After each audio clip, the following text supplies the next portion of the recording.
Achieving the maximum goals with the minimum means. This is indeed the definition of technique, according to the philosopher Umberto Galimberti. Maximum goals with minimum means. And indeed, if you think about it, the metaverse, NFT, blockchain, and generative AI are incredible super technologies that promise to solve a bunch of problems.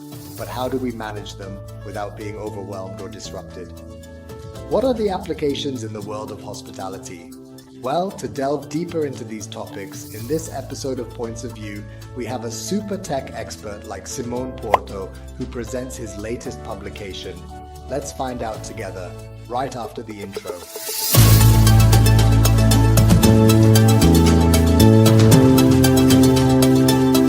This column is brought to you by the delicious and expert recipes of Zueg, even at the high-quality bar, Convera class and water. Male of the brave and valiant knights, the difference is in the heart. So, friends of now, it's hunting in Italy. In this episode, we return to talking about technology in the service of hospitality industry. We do it with someone who knows a lot about it, Simone Puorto, a journalist specialized in travel tech and digital tourism marketing for the series It Happened Tomorrow Futurism, published by Flacovio and curated by digital project manager Bram Sadegit and Nicoletta Pogliotto.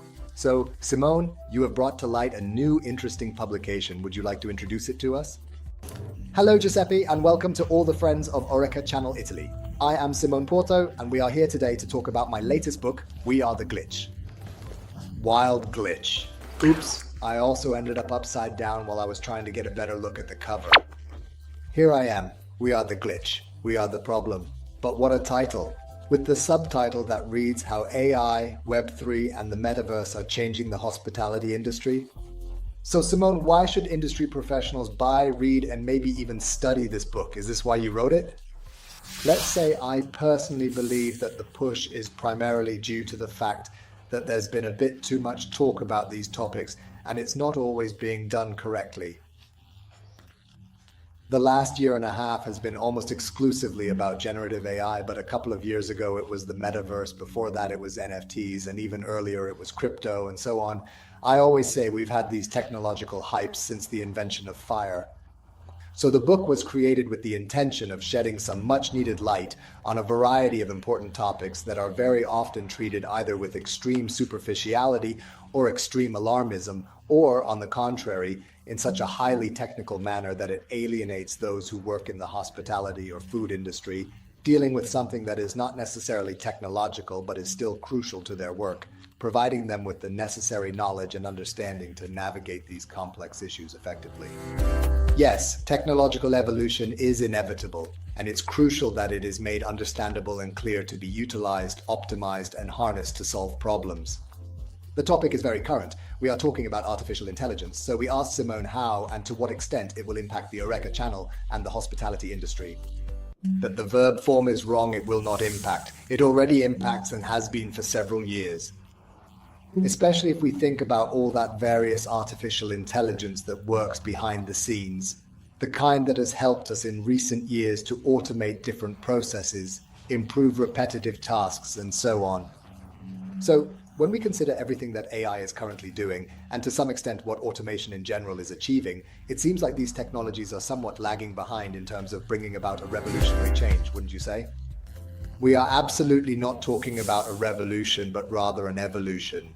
I believe the substantial difference is that in the last year and a half, 2 years, thanks to the release of very easy-to-use conversational platforms, therefore very easy-to-use user interfaces like GPT, which seems to me to be the perfect example, it has allowed even non-experts to interact with AI for the first time. Definitely.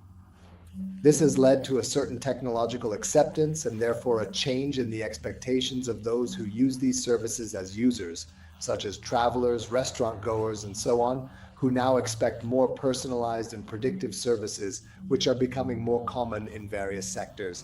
This is leading to a normalization of AI, a democratization of AI, and the effect is precisely that of expecting something more, a certain level of personalization, for example, a certain level of prediction of our tastes, our trends and preferences that we already have in other sectors, and this is becoming more common.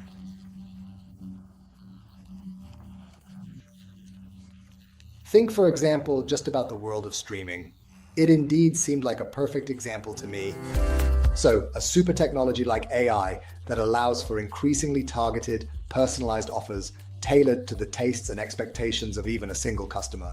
So, Simone, is this a technology that practically provides a level of hyper-personalization of the offer?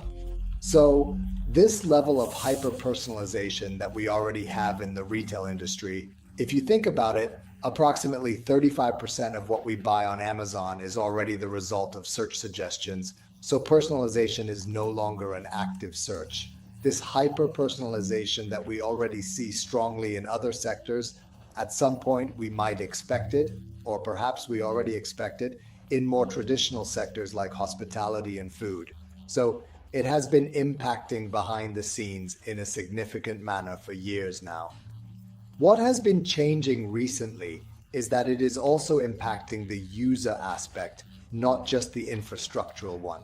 So, super technology, not only to offer solutions, simplify, solve problems, and achieve maximum goals with minimum means, as philosopher Umberto Galimberti states, but in your opinion, Simone, will artificial intelligence also change the way brands in tourism and dining communicate and promote themselves? I would say that the answer is absolutely yes.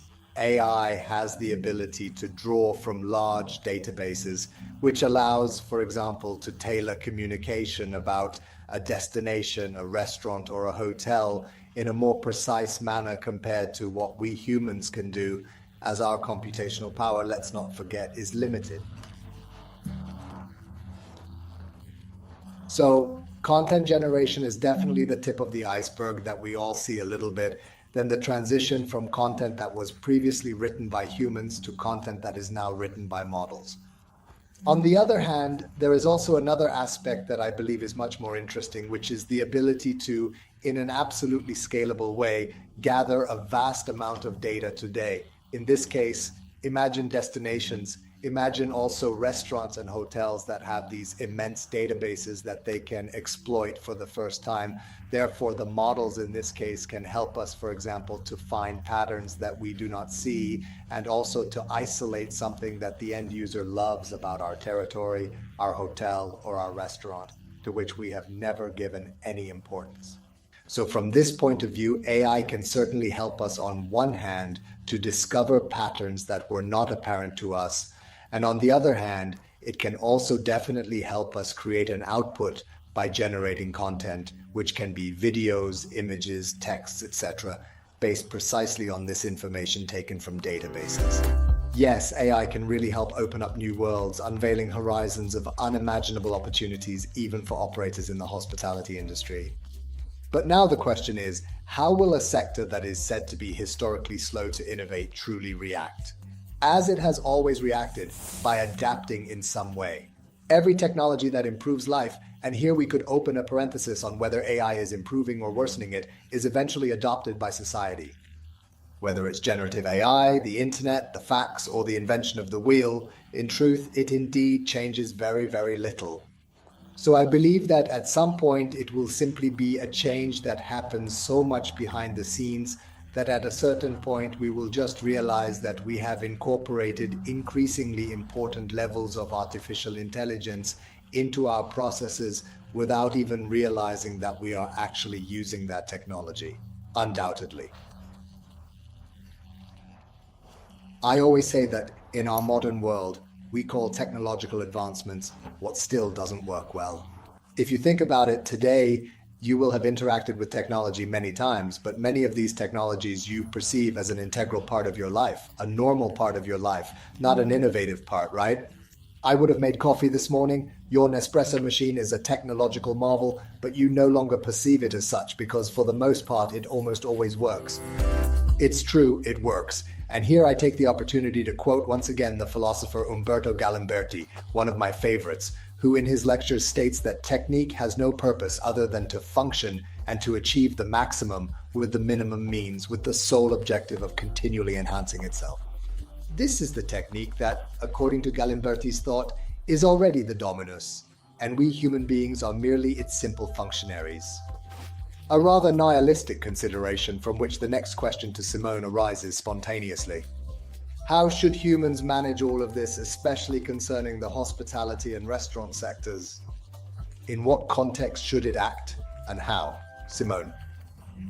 My ideal context remains the same, the one I have talked about many times, which I call post-human hospitality, which does not mean anti-human hospitality. It means a hospitality where biological and non-biological elements are not in opposition, but in synergy. That is to say, in a harmonious and balanced manner. So, in my personal opinion, my ideal scenario would be a kind of rebirth and renewal of hospitality where the human element is used, where there is added human value, and not using the human element to try to emulate what robots, machines, artificial intelligence, etc. should be doing. So the future I would like, let's put it this way, is a future where there is no longer this dichotomy, no longer this dualism between artificial and natural, human and virtual, etc., but an absolutely fluid sector that lets robots, AI, and machines do what they do best and leaves humans to do what humans do best in a way that is absolutely beneficial and in a manner that is efficient and effective. To achieve this goal, paradoxically, we need a lot of technology. The more technology we implement, the more we can free up humans, and the more we free up humans, the more those humans can return to doing their job, which is taking care of guests. More technique to be freer. So let's try to disprove Galimberti's pessimistic predictions, indeed. No longer slaves to bits, but skilled users of the most advanced technology to work better, to be more efficient, to be freer, as Simone says. But are we capable? Are we ready? How do we prepare, Simone? Indeed. The best way to prepare for the future, especially in the rapidly evolving field of artificial intelligence, is to abandon any preconceived ideas. It is crucial not to fall in love with ideas or strategies, as this can hinder your ability to adapt. Particularly with AI, we are often forced to review and revise our processes as we go along. In the past, it was possible to make predictions and create long-term plans for 1, 2, 5, or even 10 years. However, today, this is absolutely no longer possible due to the fast-paced advancements in technology. Therefore, it is essential to keep your strategy as fluid and adaptable as possible. Always keep an eye on the brand, monitor where you want to go and how you want to be perceived in the market, but try to focus less on the specific steps to get to these points, as flexibility and the ability to pivot are now more important than ever. Constant monitoring and adaptation are key to staying relevant and competitive in this new landscape. The how might change and could change many times along the way. I have a couple of AI startups, and I assure you that within 6 months, we often found ourselves forced to completely change direction because in the meantime, the models improve, allowing us to do other things. Costs historically decrease so we can use a bit more and so on.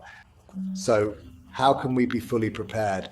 By not being ready in any way, by trying not to have this mindset that clings to a preconceived idea, and especially that tries, this is part of our human nature, unfortunately or fortunately, to fall in love with ideas. So don't fall in love with ideas. Being prisoners of your own ideas, believing yourself infallible, that's ego, arrogance, and it's indeed never good.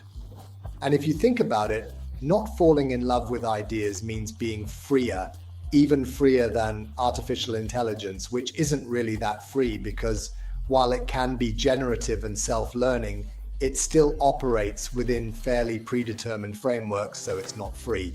Freedom evidently also means creativity, lateral thinking, which are indeed and remain human traits that we should hold on to tightly, right? So always starting from the premise that technology should not be feared, right, Simone? As we know, technology should not be worshipped, nor should it be loved uncritically, but it probably needs to be understood in a nuanced and thoughtful manner. And to truly understand it, we need to turn to people who have a comprehensive and deep vision. I'm not saying that I have this vision, but on the other hand, it's true that much of what is written about artificial intelligence is done in a very, very generic way. And in quotes, much of what is written about artificial intelligence is written by artificial intelligence itself, so be aware of that as well. So, how to leave you?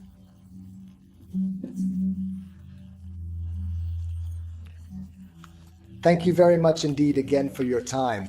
You can purchase the book We Are the Glitch on Amazon or directly from the publisher's website, Flappo Visitore. With the code WeAreTheGlitch, you can also get an additional 15% discount while supplies last. So I hope you enjoyed this interview. Thanks again for the very wonderful opportunity, and see you around. Bye. Okay, thank you, Simone, for these truly valuable insights and for helping us understand that technology should not be feared, but indeed understood. Speaking of understanding and adaptation, there is a movie that highlights the importance of evolving and using technology to our advantage with great profit and success. A film that tells the story of Alan Turing, the brilliant mathematical genius who, during World War II, deciphered the Nazi Enigma code, thus changing the course of the war and history. Here, in a memorable scene, Turing and his team worked tirelessly and with great determination to defeat an invisible enemy through the use of innovation and technology. This clip we are showing you perfectly represents how, even in a high-pressure context, human ingenuity and technology can collaborate and seamlessly work together to produce truly extraordinary results in this particular instance. Let's watch this clip together that reminds us of the importance of never giving up in the face of technological challenges, but facing them with courage and determination. Peter, John, I want attention on those letters on the back panel. The last message of the 6. L, all right, here we are.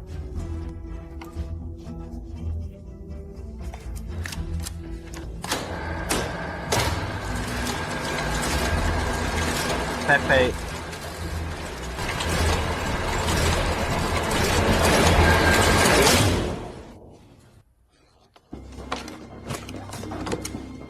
A new message. Last one caught. Thank you.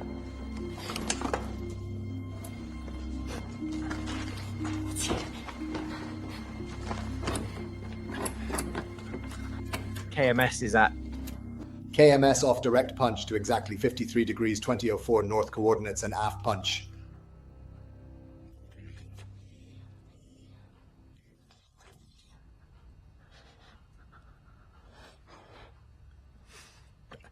The only German that you need to know to decipher the Enigma machine. So, as I like to say, inspiration is indeed all around us.